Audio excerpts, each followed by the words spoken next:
오늘 말씀을 통해서 우리 구원의 여정에서 하나님을 더욱 붙잡고 여러분의 구원의 신앙을 견고히 세우는 새빛이 되기를 바랍니다. 여러분은 사랑을 믿으십니까? 우리 아이들도 그렇게 처음 좋아하고 사랑이라는 감정을 알게 되는 것 같습니다. 그런 모습을 뭐 TV든지 어디서든지 보게 되면 약간 부끄러워하기도 하고 그 뭔가 사랑에 대한 좋은 감정들이 있는 것 같습니다. 우리는 그래도 흔히 사랑은 영원하다고 이야기를 합니다. 그리고 혹은 또 영원해야 된다고 그냥 잠재의식 속에서 그렇게 생각하는 것 같습니다. 부모의 자식에 대한 사랑, 또 부부 간의 사랑, 또 친구 간의 우정을 또 사랑의 개념으로 본다면 좀 넓게 그렇게도 볼 수 있을 것 같습니다. 그런데 여러분의 길지 않은 그 인생 가운데 점점 지나면 어떤가요? 사랑이라는 게 우리가 경험할 수 있는 사랑이라는 것이 정말로 변치 않는다고 그렇게 확신합니다. 이렇게 쉽게 대답할 수 없는 것 같습니다. 우리가 경험하는 사랑은 때때로 우리에게 사랑했으므로 너무 큰 실망을 주기도 하고 또 우리가 사랑함으로 가지게 되는 무언가 강하면 집착이고요. 또 정상적인 상태에서는 사랑하는 사람에게 예측하고 기대하는 바를 또 사랑하는 상대방이 저버리기도 합니다. 그런데 여러분 안에 가지고 있는 그 놀라운 충만한 사랑, 하나님의 사랑은 다르죠. 하나님의 사랑은 영원하며 변치 않습니다. 때로는 꼭 하나님 내 곁에 없는 것 같기도 하는 느낌을 우리가 감정적으로 느끼기도 하지만 그 사랑은 영원하며 변치 않습니다. 오늘 우리가 함께 봉독한 로마서의 11장 마지막 부분을 통해 우리는 하나님의 변함없는 사랑과 구원의 불변성에 대해서 깊이 오늘 말씀을 함께 나누어 보고자 합니다. 여러분, 우리 함께 교동문 했던 것처럼 하나님 언제까지입니까? 하나님 지금 제 곁에 계신 것 맞아요? 하나님 저를 잊어버린 것 아닙니까? 하고 그렇게 여러분 기도해 본 적이 있으세요? 하나님 없는 것 같은데 저는 분명히 하나님이 있을 수는 있지만 저라는 사람 곁에는 분명히 없는 것 같습니다 하고 그렇게 해본 적이 있는지요? 오늘 로마서 말씀 11장 1절을 보면 바울이 그렇게 이야기하면서 시작하네요. 그러므로 내가 말하노니 하나님이 자기 백성을 버리셨느냐? 그럴 수 없느니라. 나도 이스라엘인이요, 아브라함의 씨요, 그리고 베냐민 지파요, 이런 얘기를 합니다. 그죠? 그러니 하나님이 우리를 버리거나 절대로 어떤 이유에서 무언가 어떤 이유에서 우리를 버리거나 하지 않는다라는 것을 바울은 이야기하고 있습니다. 여러분, 우리가 하나님이 날 버린 거 아닌가 할 때는 어떻습니까? 하나님이 우리를 버리고 있는 중에 있거나 혹은 하나님이 우리를 버렸거나 하는 것이 아니라 하나님께서 우리를 사랑으로 징계하시거나 채찍을 들고 그리고 채찍의 강도를 조절하면서 그리고 사람마다 그 채찍을 견디는 수준이 다 다르잖아요. 견딜 수 있을 만한 고통을 통해서 우리를 다듬어 가시고 더욱 우리가 성장할 수 있도록 하나님께서 이끄시죠. 하나님의 사랑은 우리의 고통이 심하게 느껴질지라도 전혀 변함없으며 그 사랑은 오히려 그 고통을 충분히 덮고도 남을 만큼 큰 사랑을 우리에게 주십니다. 그 사랑은 특별히 절대로 변함이 없으며 그 크기가 우리의 모든 연약함을 덮고도 남는 것이지요. 성경에서 혹 하나님이 나를 버린 것 아닌가 하는 그 대장정을 써놓은 스토리를 보면 요셉의 이야기를 여러분 생각할 수 있을 것입니다. 창세기 전반에 걸쳐서 요셉의 이야기가 나오면서 우리 창세기 35장 이후에 나오는 그런 내용들을 보면 하나님이 요셉 곁에 있다고?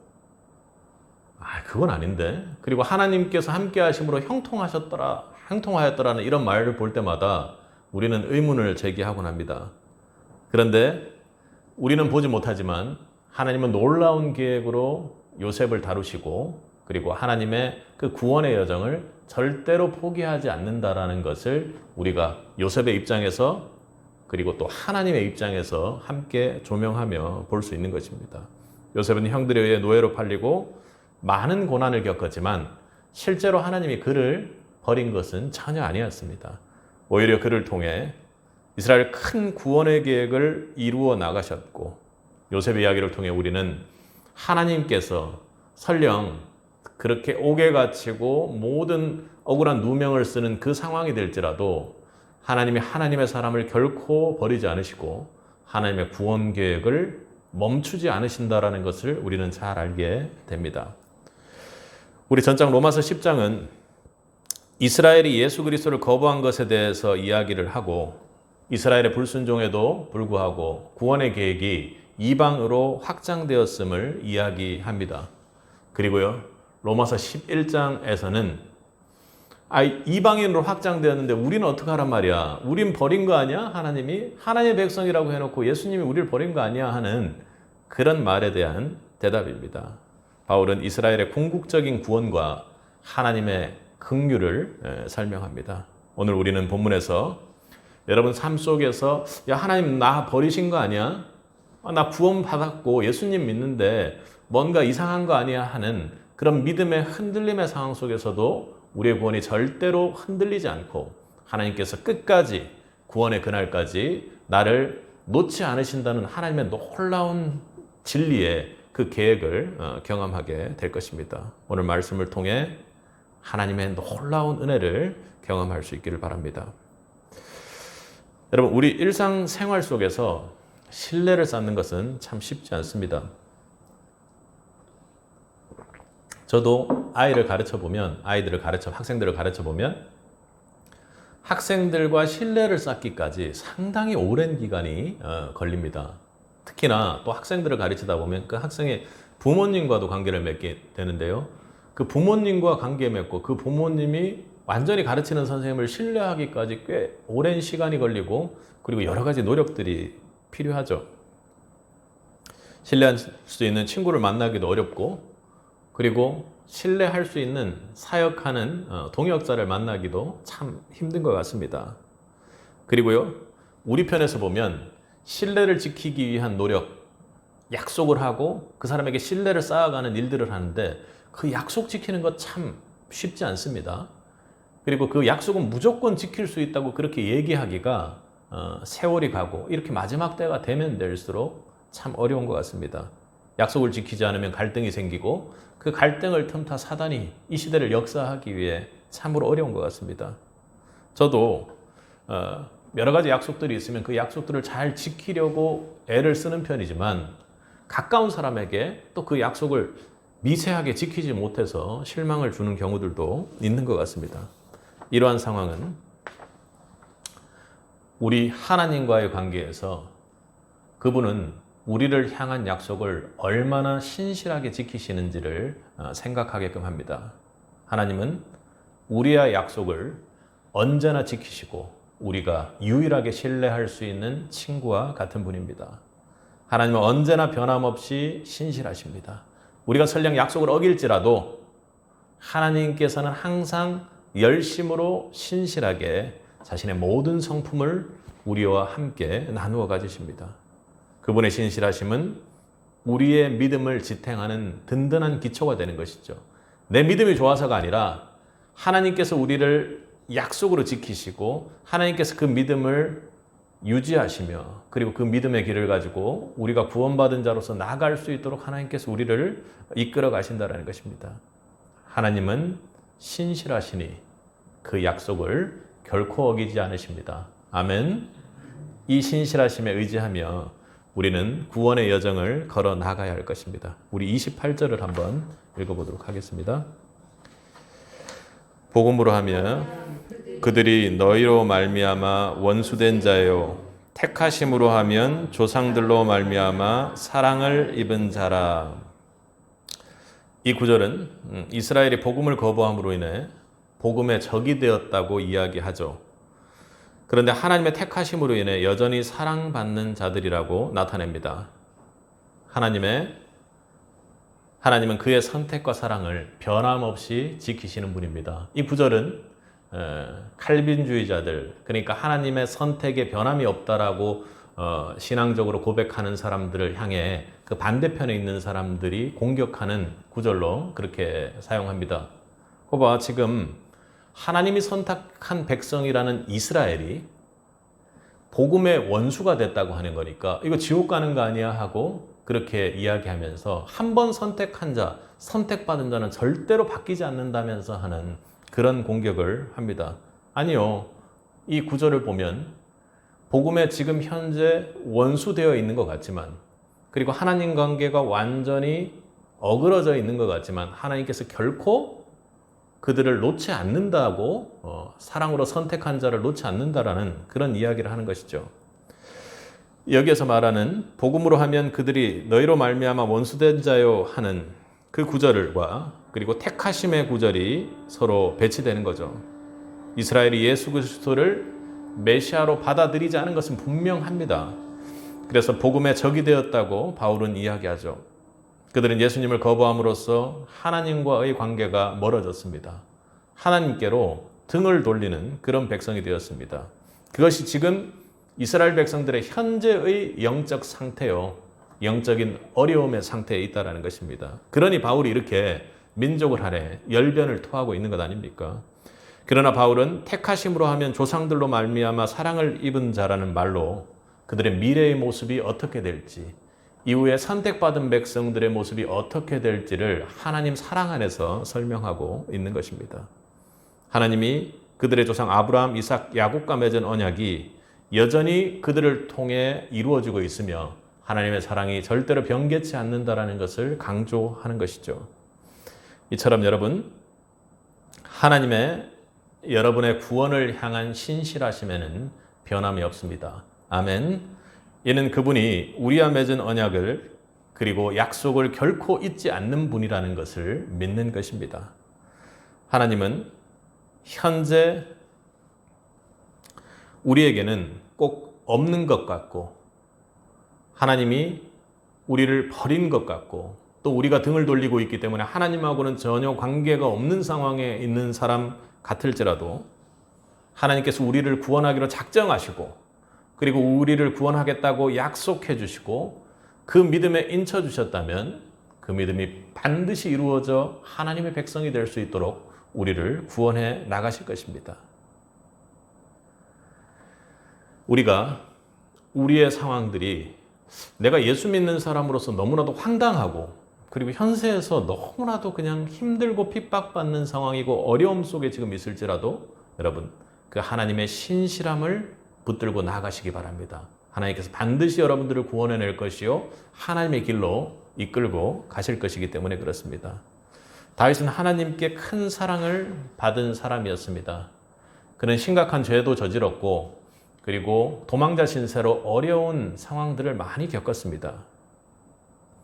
그러나 하나님은 다윗을 버리지 않으시고 그의 가정을 구원하시고 그를 이스라엘의 왕으로 세우셔서 끝끝내 하나님께서 처음 보고 그 중심으로 왕을 세우기로 마음먹으셨던 그때의 약속과 그 마음을 절대로 변개치 않으셨습니다. 물론 그에게 그의 인생에 어려움과 고난은 있었습니다. 그러나 오히려 하나님은 그 다윗을 통해 메시아의 구원의 계보가 이어질 수 있도록 그렇게 만들지 않으셨습니까?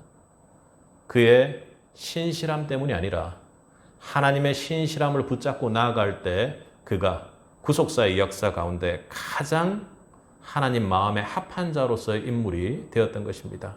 우리 시편 89편을 한번 가보도록 하겠습니다.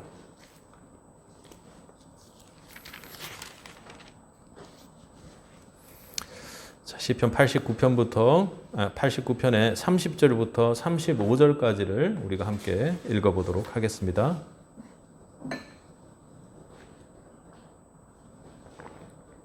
만일, 함께 읽겠습니다. 만일 그의 자손이 내 법을 버리며 내 규례대로 행하지 아니하며 내 율례를 깨뜨리며 내 계명을 지키지 아니하면 내가 해초리로 그들의 죄를 다스리며 채찍으로 그들의 죄악을 벌하리로다. 그러나 나의 인자함을 그에게 가 거두지 아니하며 나의 성실함도 패하지 아니하며 내 언약을 깨뜨리지 아니하고 내 입술에 낸 것은 변하지 아니하리로다. 내가 나의 가르침으로 한 번 맹세하였은즉 다윗에게 거짓말하지 아니할 것이라. 아멘. 이 구절을 보면서 하나님께서 우리 개인적으로 말씀으로 우리에게 가슴속에 새겨준 말씀이 있잖아요. 약속의 말씀들 분명히 있습니다. 그래서 시편 89편의 35절을 때로는 뭔가 이거 하나님 도저히 안 계신 것 같은데 하는 느낌이 들 때 이렇게 시편 89편의 35절 말씀은 때로 저에게 큰 힘을 주곤 합니다.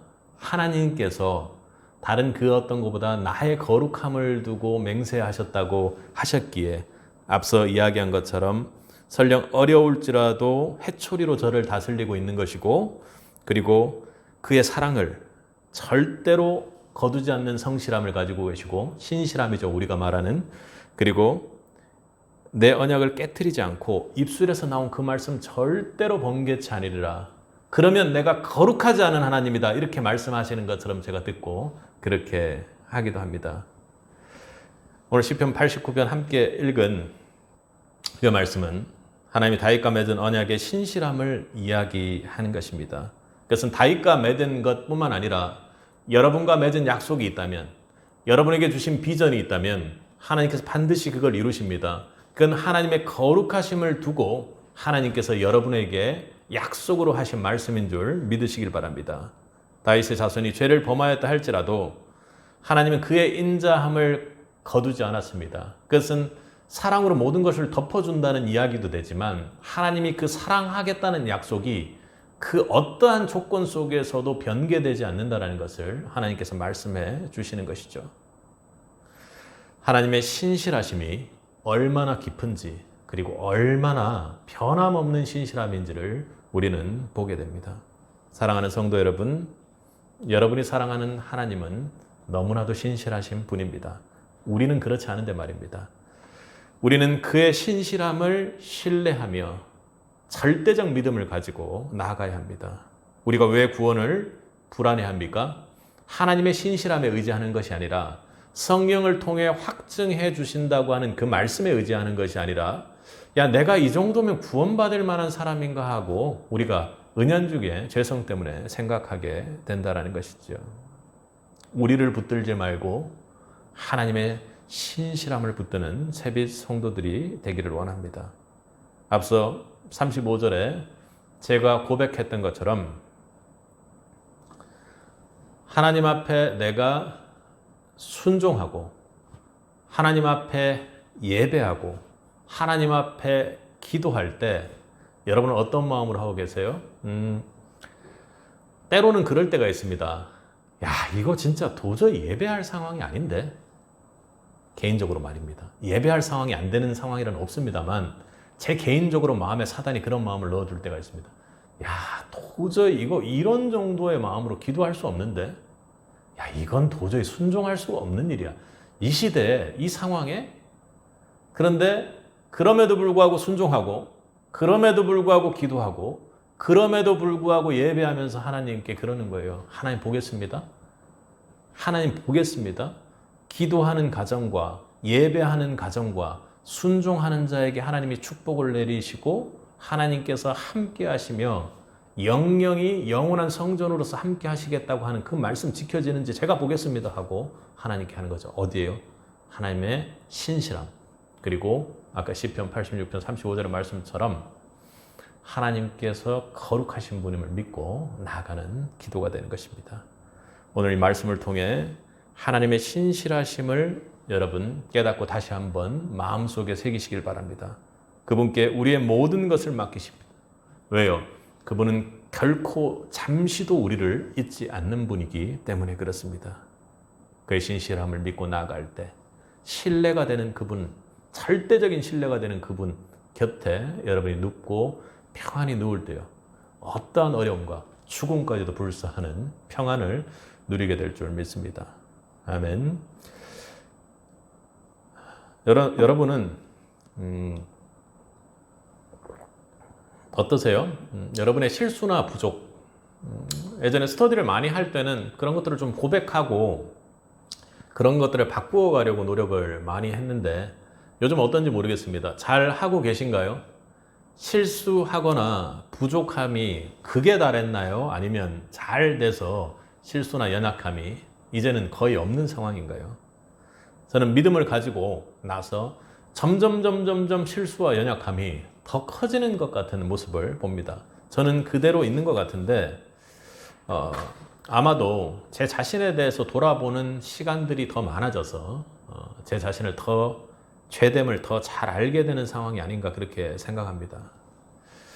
그래요. 우리는 죄인 중에 바울이 고백했던 것처럼 인정하지 않을지라도 분명히 믿음의 연차가 높아지면 높아질수록 우리의 죄가 더해져서가 아니라 우리 스스로에 대한 기도를 하고 하면 할수록 정상적인 크리스찬이라면, 기도를 하는 크리스찬이라면 정말로 내가 점점 돌이킬 수 없는 죄인이구나 하는 것을 깨닫게 될 것입니다.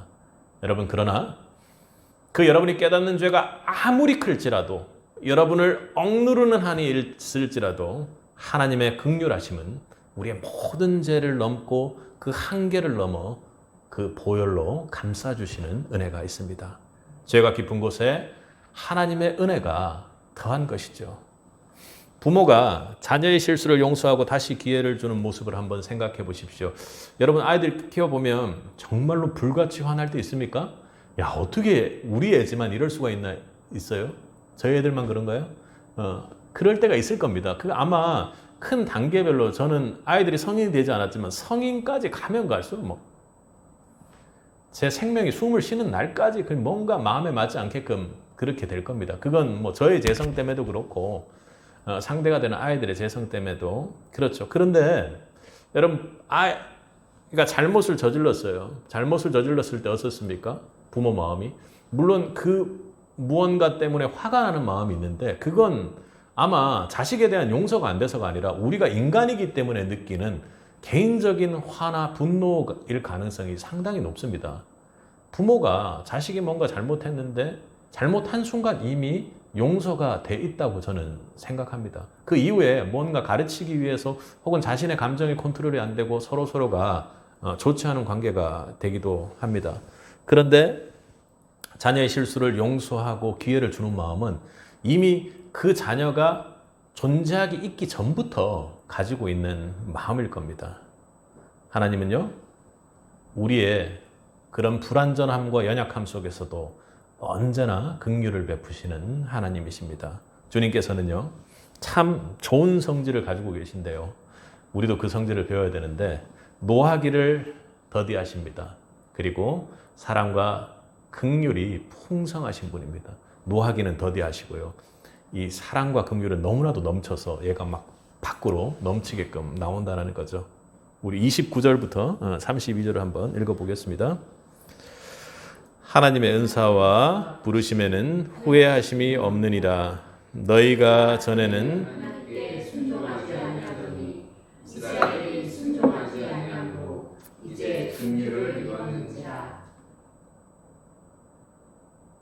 32절까지입니다. 이와 같이 이 사람들이 순종하지 아니하니 이는 너희에게 베푸시는 긍휼로 이제 그들도 긍휼을 얻게 하려 하심이라. 하나님이 모든 사람을 순종하지 아니한 가운데 가두어 두심은 모든 사람에게 긍휼을 베풀려 하심이로다. 어려운 말인 것 같습니다. 먼저 29절에 하나님의 은사와 부르심에는 후회함이 없다는 말은 절대로 하나님께서 앞서 말했던 것처럼 하나님의 구원의 은혜와 그리고 하나님께서 우리를 구원할 백성으로 부르신 데는 절대로 철회하는 일이 없다라는 말씀이죠. 설령 우리가 불순종하는 한이 있더라도 우리를 긍휼히 여기시고 하나님의 구원 계획을 이루어 가신다는 것입니다.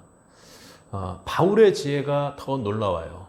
바울이 이 상황을 이해할 수 있다는 게 놀랍습니다.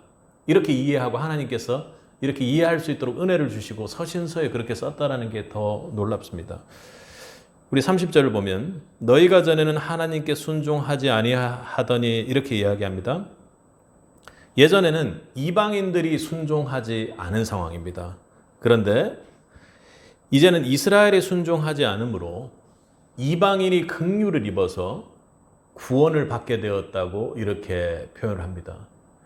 그러니까 좀 약간 인간적인 생각으로 볼 때는 일단 하나님은 선하시고 긍휼이 넘치시는 분으로 무조건 고정해 놓고 그 사고가 본인 마음속에 있으니까 이 일을 바라볼 때 하나님의 시각으로 하나님의 방식으로 바라보는 게 저는 참 놀라웠습니다. 그런데 이와 같이 이 사람들이 순종하지 아니하니 이는 너희에게 베푸시는 긍휼로 이제는 그들도 긍휼을 얻게 하려 하십니다. 그러니까 이방인에게 하나님이 긍휼을 베풀었잖아요. 하나님이 선택되지도 않은 백성을 선택된 백성을 실족시켜서 긍휼을 베풀어서 그들에게 긍휼을 줬단 말이에요. 그러면 하나님 선택된 백성들이 설령 잘못을 저질렀지만 그들이 하나님께로 돌아오면 하나님이 무조건 긍휼로 감싸지 않겠느냐 하는 그런 방식의 논리를 바꾸어 나가고 있는 것입니다. 이방인들의 과거와 현재를 비교하는 거죠. 이방인들은 과거에 하나님께 순종하지 않았지만 유대인들의 불순종으로 인해 하나님의 긍휼을 입었다고 본문은 이야기를 하는 거죠. 그래서 이제는 하나님의 긍휼의 은혜, 하나님의 사랑의 은혜, 그 구원의 은혜가 단순히 이스라엘에게만 머물러 있거나 특정 민족에만 머물러 있는 것이 아니라 이방인에게도 확장되었고 결국에는 이스라엘에게도 돌아오게 될 거라고 오늘 본문을 통해서 이야기를 하고 있습니다. 하나님은 모든 사람을 불순종이라는 내용, 그러니까 이방인도 불순종했고 유대인도 불순종했고 그러므로 이방인에게 긍휼을 불순종 상태에서 주셨던 그 긍휼로 불순종하는 이스라엘도 긍휼을 베푸시기 위해서 그렇게 그 상황이 만들어졌다 하고 이야기를 하는 것입니다. 예수님은 탕자의 비유를 통해 이 내용을 우리에게 말씀해 주셨죠. 탕자는 아버지 재산을 받아 먼 나라로 가서 탕진하고 비참한 상태에 이르게 됩니다. 그런데 그는 결국 아버지께로 돌아가기로 결심하고 갔을 때 아버지는 그를 멀리서 보고 달려가 안아주며 기쁨으로 맞이하죠. 기쁨으로 맞이합니다. 그러니까 첫째 아들이 화가 날 만도 해요. 그 상황만 보면. 아버지가 저런 놈에게 막 달려간다고 막 하는 그런 상황들을 생각을 해보면 그렇게 생각이 되기도 합니다. 그런데요, 하나님의 자비와 긍휼은 너무나도 풍성한 것이기에 우리의 잘못과 죄를 언제나 넘어서고 덮어주고 감싸주는 은혜가 된다는 것입니다. 아버지께로 돌아가니라. 아직도 거리가 먼데 아버지가 그를 보고 측연히 여겨 달려가 목을 안고 입을 맞추니 하나님 은혜와 긍휼이 바로 딱 그 장면에 있다는 것입니다. 그런데 이 긍휼에 대해 우리가 잊지 말아야 할 점이 우리 입장에서는 있는 것입니다. 하나님의 긍휼과 은혜가 우리가 죄를 가볍게 생각해도 된다. 난 연약하니까 그럴 수 있는 거야 하고 그렇게 거기서 멈춰서는 안 된다는 것입니다. 좀 더 잘 생각을 해보면 부모님과 자녀 사이에 앞서 말했던 것처럼 자녀가 어떤 잘못을 저질렀고 부모가 용서하는 상황을 생각해 보시기 바랍니다. 그 아이가 내가 용서해 줬다고 해서 그 아이가 회개하거나 그 마음이 없는 상황이라고 여러분 한번 생각해 보세요. 하나님의 자비와 부모의 자비와 긍휼은 풍성한데 그 사랑이 어떻게 된 것입니까? 그건 잘못된 사랑인 거예요. 그죠? 어떻게 돼야 됩니까? 하나님의 사랑과 자비가 긍휼이 풍성한데 우리 입장에서는 하나님의 그 사랑과 자비를 남용하고 내 멋대로 생각하고 어차피 내가 잘못해도 하나님 용서해 주니까 하는 그런 구원파적인 시각이 아니라 하나님의 자비와 긍휼은 풍성함으로 준비되어 있으므로 언제나 내가 그분 앞에 회개하고 돌이켜 나가야 된다라는 마음을 우리 입장에서는 먹어야 된다는 것이죠. 하나님의 은혜를 남용하거나 죄를 반복적으로 행하는 것이 아니라 하나님의 사랑과 긍휼을 깊이 깨닫고 변화된 삶을 살라는 하나님의 초청으로 우리는 받아들일 수 있어야 합니다. 그래, 긍휼해 이런 것이 아니라 하나님의 긍휼 안에 나의 이 잘못을 돌이켜 들어가야 되겠다라는 그 은혜가 있기를 주님의 이름으로 축복합니다. 예수님도 그렇게 죄된 죄인들을 예수님의 삶 속으로 초청해서 그들을 구원해 내셨습니다. 예수님의 긍휼 안에 초청하셨던 것이죠. 어떻게 죄인들과 앉아서 식사를 하느냐 하는 그런 비아냥거리는 세상의 시선 속에서도 예수님의 긍휼은 넘쳐서 그들을 안고 또 안고 구원할 수 있는 은혜가 되었던 것입니다. 세리들과 그 당시에는 죄인 취급을 받으며 치유받지 못했던 여러 가지 질병 속에 있었던 그 사람들에게 가까이 가서 그들을 치유하셨습니다.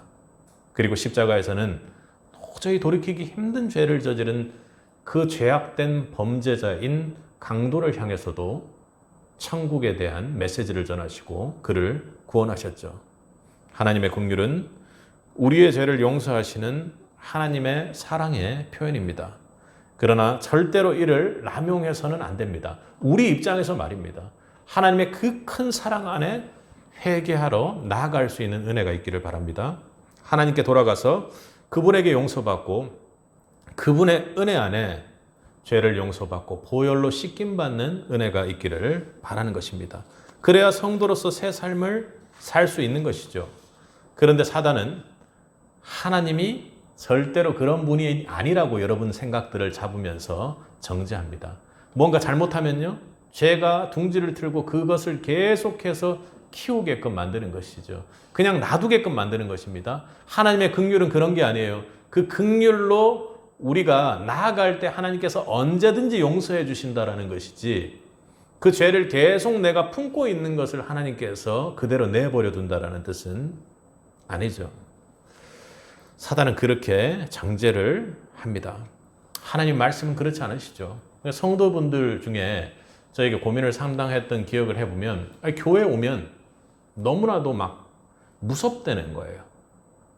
무섭다는 거예요. 왜냐하면 죄를 저지르면 하나님께 반드시 심판받을 거라고 그렇게 이야기를 하고, 죄 짓는 사람은 인간응보로 벌받게 될 거고 심판받게 될 거라고 하니까 무서워요, 안 무서워요? 당연히 무섭겠죠. 그러나 하나님의 본질은요, 그 죄를 가지고 심판하는 것, 하나님의 백성을 심판하는 데 목적이 있는 것이 아니라 하나님의 백성으로, 하나님의 사랑하는 자녀로 자라나기를 바라는 것입니다. 사랑하는 성도 여러분, 우리 누릴 것이 있다면 하나님의 긍휼을 누릴 수 있길 바랍니다. 그러니까 내가 죄인데도 하나님이 다 용서해 준다고 하는 그런 현실에서 영화 속에서 기독교의 사랑을 막 찌르는 듯한 그런 영화의 내용이 아니라, 하나님의 긍휼을 누린다는 것은요, 우리가 그 하나님의 사랑 안으로 우리의 잘못과 죄된 우리를 들고 가서 그 죄된 실체를 보고 직면하고, 예배도 하나님의 죄를 직면하는, 그리고 기도도 하나님의 죄를 직면하는 그런 기도가 되고, 그리고 말씀도요, 내가 말씀에 순종하지 못하는 그 모습을 직면하는 그런 말씀이 되어서 하나님의 긍휼 가운데 회개하고 돌이켜 은혜 받는 세빛 성도들이 되기를 바랍니다.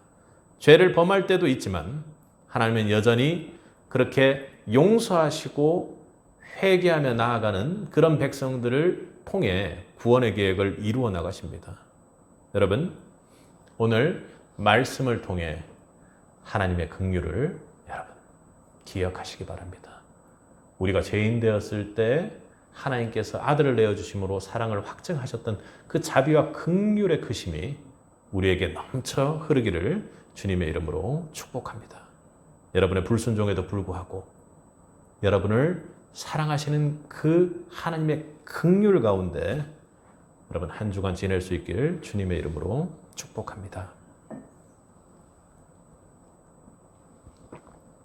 여러분, 여러분 십자가 복음을 처음 들었을 때의 기분은 어떠셨어요? 저는 솔직히 말하면 별로였어요. 뭔 소리야 이런 얘기였습니다. 그런데 그때는 그걸 듣고 이해해서 그런 것이 아니라 그것 자체가 뭔지를 생각하고자 하는 걸 차단시켰던 사단의 방해가 분명히 있었던 것 같습니다.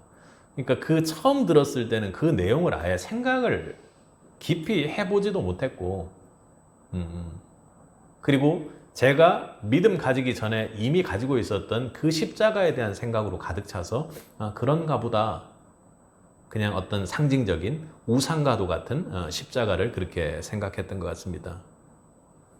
그런데 저는 그 말도 안 되는 것 같은 그 십자가가 참 좋습니다. 여러분은 어떠세요? 그게 내가 이해가 되고 말이 되고 논리적인 인과관계가 성립한다라는 것으로 돼버리면, 그래서 이해가 됐던 것이라면 이렇게까지 좋지는 않았을 텐데요.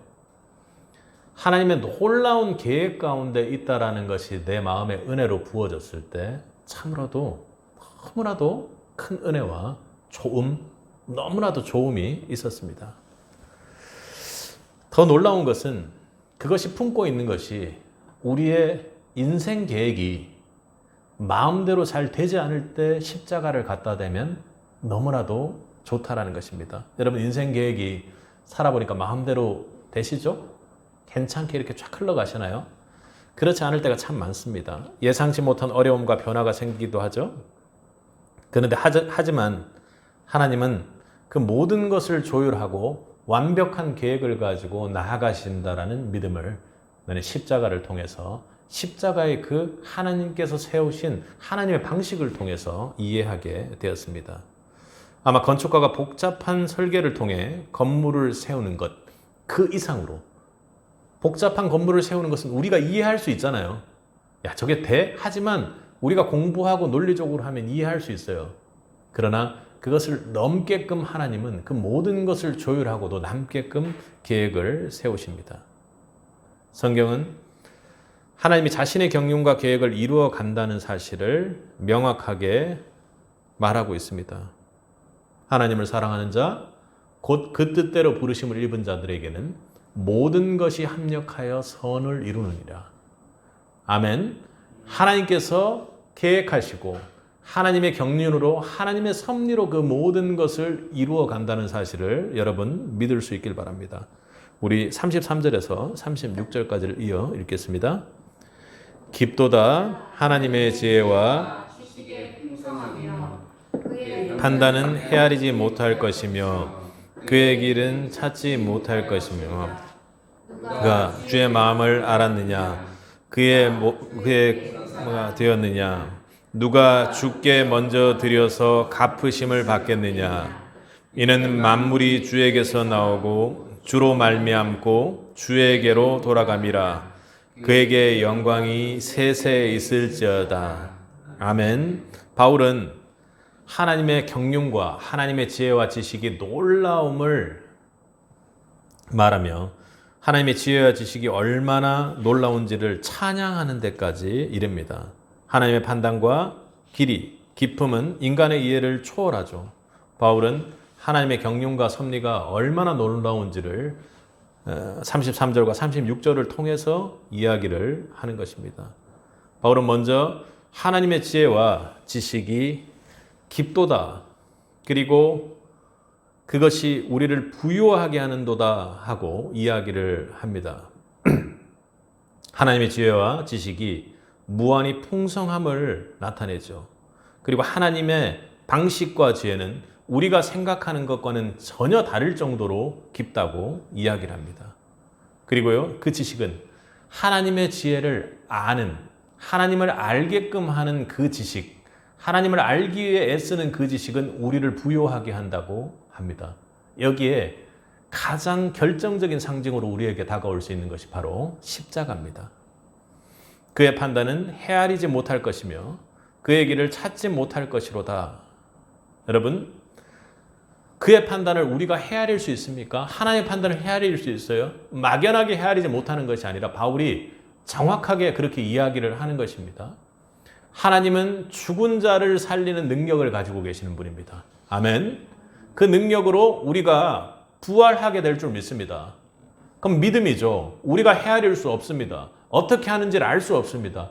그분이 하는 말이 어떻다고 판단할 수 있을 정도의 범위에 그분은 계시지 않는다라는 것이죠. 전제가 우리랑 다른 그 삶을 사시는 분입니다.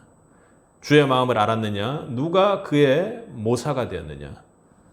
누가 주님의 계획과 그 마음을 알 수 있냐고 이사야서 40장 13절을 인용해서 나타냅니다. 하나님 마음과 계획을 우리는 완전히 이해할 수가 없습니다. 오늘 본문에 이야기한 것처럼 이스라엘을 버린 것 같지만 그 버린 틈바구니 사이로 이방인들이 접붙여지고 그 이방인들에게 주었던 그 긍휼을 통해서 이스라엘이 시기가 돼서 하나님께로 다시 돌아오는 구원의 그 놀라운 여정을 우리가 어떻게 알 수 있겠냐고 바울이 이야기하는 것입니다. 아예 상상도 하기 힘든 일입니다. 논리로, 지식으로, 우리가 배운 교육으로 절대로 불가능하죠. 오로지 하나님 은혜로만 하나님의 이 놀라운 구원의 경륜과 섭리를 깨닫게 될 줄로 믿습니다. 또한요, 누가 주께 먼저 드려서 갚으심을 받겠느냐? 이것은 하나님의 자족하심을 말합니다. 그러니까 자족하는 것은 스스로 모든 것을 만족해 하신다라는 것인데 우리 편에서 보면 어떻습니까? 하나님이 우리에게 그런 구원을 베푸실 일이 없다라는 거예요. 무언가 대가를 바란다거나 우리에게 무언가 원하는 게 없다는 거예요. 단 하나, 하나님과 함께 하기를 바라시는 그분의 사랑이죠. 하나님은 아무에게도 빚지지 않으셨습니다. 그래서 우리에게 구원을 이루어줘야 할 이스라엘 백성을 구원해야 될 이유가 없다는 거죠. 그럼에도 불구하고 하나님은 아들을 내어주는 그 십자가의 사랑을 선택했습니다. 우리가 이해하는 것은 마지막에 이야기하는 것처럼 만물이 주에게서 나오고 주로 말미암고 주에게로 돌아갑니다 하고 겸손하게 하나님께 영광을 돌리는 바울의 찬양이 이어집니다. 여러분, 욥도 너무나도 엄청난 고난 속에 있었습니다. 욥은 그 고난 속에서 대체 하나님이 왜 그렇게 하시는지 하나님의 지혜와 지식을 이해하려고 했습니다. 그 마지막에 결국은 하나님께서 나타나셔서 그 하나님의 놀라운 무한한 지혜와 지식을 깨닫고 하나님이 어떤 분인지 모든 만물의 주인 되는 그 하나님을 깨닫고 하나님을 찬양했습니다. 욥에게 하나님이 했다는 것은 창조의 영역으로 나오라. 구원의 영역으로 나와라. 다른 네가 옳은지 어떤지에 대한 이야기할 것이 아니라 하나님께로 나오라고 욥에게 그렇게 이야기를 했던 것입니다. 우리 욥기를 한번 찾아볼까요?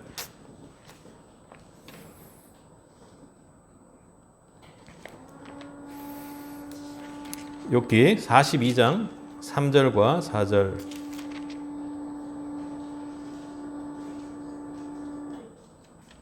겠습니다. 2절과 3절입니다. 주께서는 못하실 일이 없사오며 무슨 계획이든지 못 이루실 것이 없는 줄 아오니 무지한 말로 이치를 가르는 자가 누구니이까? 나는 깨닫지도 못한 일을 말하였고 스스로 알 수도 없고 헤아리기도 어려운 일을 말하였나이다. 욥은 이렇게 고백을 했습니다. 이 욥의 고백이 여러분의 고백이 되기를 바랍니다. 이해할 수 없어요. 이해할 수 없으니까 몰라. 나도 그렇게 하는 것이 아니라 하나님의 그 놀라운 경륜과 놀라운 계획을 믿고 거기에 여러분들을 맡길 수 있기를 바랍니다. 다른 것 말고 이 상황 속에서 어떤 어려움이 있고 누가 잘했고 누가 잘못했고 혹은 논리적으로 따지는 것 이전에 나라는 사람은 하나님의 계획 속에 있으며 나의 모든 여정이 하나님의 구원과 계획의 섭리 안에 있는 사람이라는 것을 여러분이 깨닫기를 하나님이 오늘 말씀 통해서 원하십니다. 사랑하는 성도 여러분, 겸손히 하나님의 경륜과 섭리를 신뢰하는 세비시 되기를 바랍니다. 여러분, 우리의 삶이 왜 풍성하지 않고 가난합니까? 궁핍합니까? 왜 그렇죠? 하나님의 계획과 경륜 안에 우리 모든 것을 맡기지 못하기 때문에 그렇습니다. 하나님은 풍성한 분이죠. 하나님은 부요한 분입니다. 물질도 그리고 영적인 것도 하나님의 놀라운 섭리 안에 우리가 들어간다면 그 모든 풍족을 여러분들이 누릴 수 있을 것입니다. 우리가 하나님의 결정과 하나님의 섭리를 모두 이해할 수 없고 따질 수 없지만 우리는 그 계획이 이렇다 저렇다 평가하고 있는 위치에 있을 것이 아니라 하나님의 결정은 항상 옳다. 하나님의 결정은 언제나 완전하시다라는 믿음을 가지고 나아갈 수 있길 바랍니다. 하나님의 지혜를 우리가 이해할 수 있습니까? 그러지 못한다고 바울이 지금 오늘 이야기를 하는 것입니다. 그의 판단의 길은 이해가 불가능하고 인간의 이해를 초월하는 길임을 믿을 수 있길 바랍니다. 오늘 하나님의 놀라운 경륜과 섭리를 확신하는 자들이 되기를 원합니다. 오늘 로마서 11장은 하나님의 사랑과 구원의 계획이 이 시대 세빛에게도 이 어려운 말세의 시대에도 결코 변하지 않는다라는 것을 깨닫게 합니다. 우리가 설령 보지 못하고 설령 우리가 믿음이 부족하여 깨닫지 못하는 한이 있을지라도 하나님은 언제나 신실하시고 그리고 이 시대의 죄악이 얼마나 폐악할지 우리가 알 수 없을 정도로 심각하게 폐악되어 있지만 하나님은 노하기를 더디하시고 기다리시며 이 시대의 영혼들이 하나님 앞에 돌아오기를 바라는 것입니다. 왜요? 그것은 우리가 깨닫지 못하는 하나님께서 세우신 그 십자가 구원의 놀라운 하나님의 경륜과 섭리 가운데 그 모든 것을 이끌어가고 계시기 때문입니다.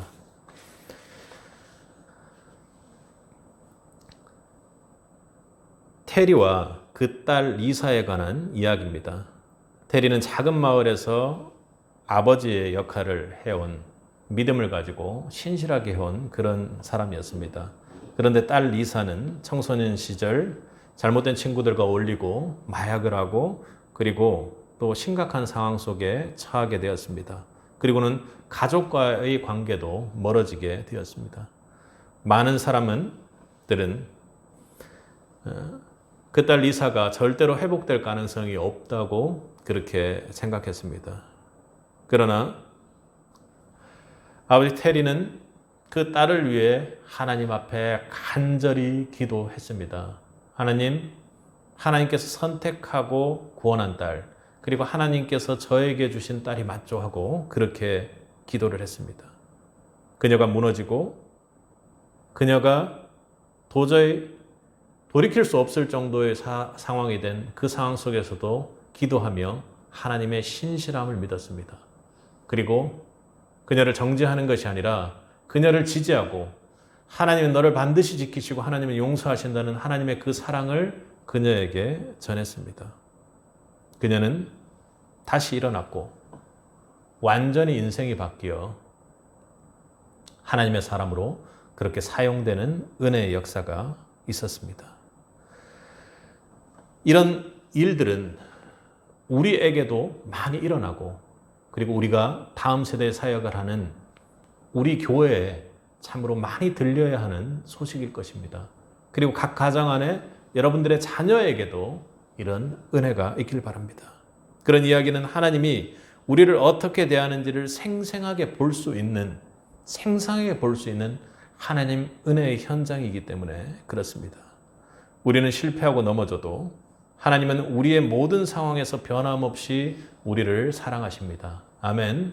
거기에 기대시기 바랍니다. 지쳐 있을지라도 어려울지라도 하나님은 우리를 결코 포기하지 않고 우리를 회복시켜 주실 것입니다. 여지껏 여러분 믿음 가지고 살아오는 그동안 하나님께서 여러분에게 해주셨던 은혜를 꼭 기억하시기 바랍니다. 그리고 그 은혜를 전하는 한 주가 되시기 바랍니다. 하나님이 말도 안 되는 우리가 이해할 수 없는 논리로 이스라엘을 사랑하셨듯이 하나님의 사랑을 신뢰하며 그 사랑에 우리는 응답해 나아가는 세빛이 되어야 할 것입니다. 하나님 이스라엘 불순종에도 불구하고 변함없이 긍휼을 베푸셨듯 우리 신앙생활 속에서도 하나님의 사랑을 신뢰하며 그분의 뜻을 맞추어 살아나가야 할 것입니다. 결코 포기하지 않는 그 하나님, 그분의 사랑과 계획은 변화하지 않습니다. 바꾸어 우리가 할 수 있는 것은 기억하고 생각하고 거기에 머무는 것이 아니라 적극적으로 십자가를 바라보며 그 십자가를 사랑하며 나아갈 수 있는 세빛이 되기를 바랍니다. 우리는 더욱 십자가를 사랑해야 합니다. 왜요? 구원을 확신하는 백성으로서 하나님이 절대로 우리를 놓지 않으시고 끝끝내 우리를 구원하시고 아들을 내어주는 그 사랑으로 우리와 지금 함께하고 계시기 때문입니다. 십자가는 하나님이 우리를 얼마나 깊이 사랑하셨는지를 보여주는 그 상징입니다. 십자가는 하나님이 어떤 경우에도 우리를 놓지 않는다라는 것을 보여주죠. 그 사랑에 감사하며 우리의 삶에 십자가를 세우고 그 기초된 신앙으로 살아가는 새빛이 되길 바랍니다. 더욱 나아가야 합니다. 우리는 우리의 신앙이 오직 하나님께서 주신 그 십자가 사랑의 은혜의 뿌리를 내리도록 신앙생활을 해나가기를 간절히 바랍니다. 하나님은 신실하십니다. 예배드리는 이 순간에도 그리고 여러분의 삶의 현장에서도 하나님께서는 여러분을 보고 계시는 거죠. 하나님의 이 신실하심이 여러분 이 예배당 안에만 있다면 정말로 그분은 하나님이 아니십니다. 그리고 여러분 이 예배당 안에서 여러분이 죄를 저지를 일이 있습니까? 많지 않겠죠. 그러나 삶의 현장에 가서 말씀대로 살지 못하고 기도대로 살지 못하고 결단대로 살지 못하는 나의 이 육신 가운데 하나님의 긍휼을 바라고 그 자리에서 즉시 회개하며 나아가는 새빛이 되기를 바랍니다. 하나님은 여러분들이 죄를 범하는 중에도 용서를 바라시고 그리고 하나님의 긍휼로 말미암아 하나님의 구원의 여정이 계속 이어지기를 바랍니다. 지난주 말씀드렸던 것처럼 여러분이 전도의 열심을 다할 때 하나님께서 기뻐하십니다. 그러나 그것은 단순히 하나님이 기뻐하시기 때문에 하는 일이 아니라 여러분의 구원 여정 가운데 여러분을 통해서 하나님이 가지고 있는 놀라운 구원의 계획과 섭리 가운데 여러분이 움직이고 있는 내용이기 때문에 그렇습니다. 여러분, 하나님의 사랑으로 혹 이 말씀으로 여러분들이 영적 부담을 가질 수 있길 바랍니다. 그 부담감이 거룩한 부담감이고 세상이 주는 그 부담감하고는 전혀 다른 부담감입니다. 왜냐하면 하나님께서는 언제나 변함없이 여러분을 사랑해 오셨고 그리고 여러분의 죄에도 아들을 아끼지 않고 내주셨던 그분의 사랑이 지금도 우리 곁에 함께하며 우리를 하나님 앞에 주님 다시 보는 날 이스라엘을 회복시키겠다고 약속하셨던 죄를 없게끔 하겠다고 약속하셨던 그분의 약속을 지키는 십자가가 우리 가슴 속에 있기 때문입니다. 그 십자가를 더욱 묵상하고 십자가 앞으로 더욱 나아가는 새빛이 되기를 주님의 이름으로 간절히 축복합니다. 함께 기도하겠습니다. 사랑과 은혜가 풍성하신 아버지 하나님 감사합니다. 오늘 말씀을 통해 연약하고 죄 많은 이 인생 가운데 하나님이 주셨던 그 십자가의 사랑을 더욱 깊이 묵상합니다. 주님 앞에 드렸던 그 모든 결단과 약속들을 오늘 말씀을 통해 생각하게 됩니다. 지키지 못했지만 주님 앞에 고백하고 지킬 수 있는 힘을 허락하여 주옵소서. 그 신실하신 하나님이 있음을 믿습니다. 때론 내가 부족하고 죄된 인생으로 살아갈지라도 하나님께서 신실한 마음으로 저희를 지키시고 그리고 주님 앞에 예배하고 기도하고 부족하지만 그렇게 나아갔을 때 하나님께서 복 주신다는 그 말씀 믿고 우리 나아갑니다. 주여, 주의 긍휼을 베푸사 노하기를 더디하시고 아직 죄된 마음 속에서도 용서를 구하고 회개하지 못하는 성도님들 계신다면 주님, 회개할 수 있는 회개의 영을 부어주옵소서. 주님, 우리 앞날이 또 지금 현 시대가 꼭 괜찮은 것 같지만 또 어렵기도 하고 염려와 걱정이 우리 안에 많습니다. 그러나 우리의 생각과 이성보다 언제나 크신 하나님의 지혜를 붙잡습니다. 하나님의 놀라운 경륜과 섭리 가운데 우리가 있음을 믿습니다. 우리는 작지만 하나님은 크시고 우리는 절망되지만 하나님은 언제나 기쁨으로 소망되는 줄 믿습니다. 주님, 어려움 가운데 있고 또 죄 가운데 있고 우리가 하나님 앞에 고백하지 못하는 것들마저 하나님 앞에 모두 쏟아내어 놓고 하나님의 그 사랑 안에 그 사랑을 누리며 구원의 여정 속에 있는 새빛 될 수 있도록 주님께서 축복해 주옵소서.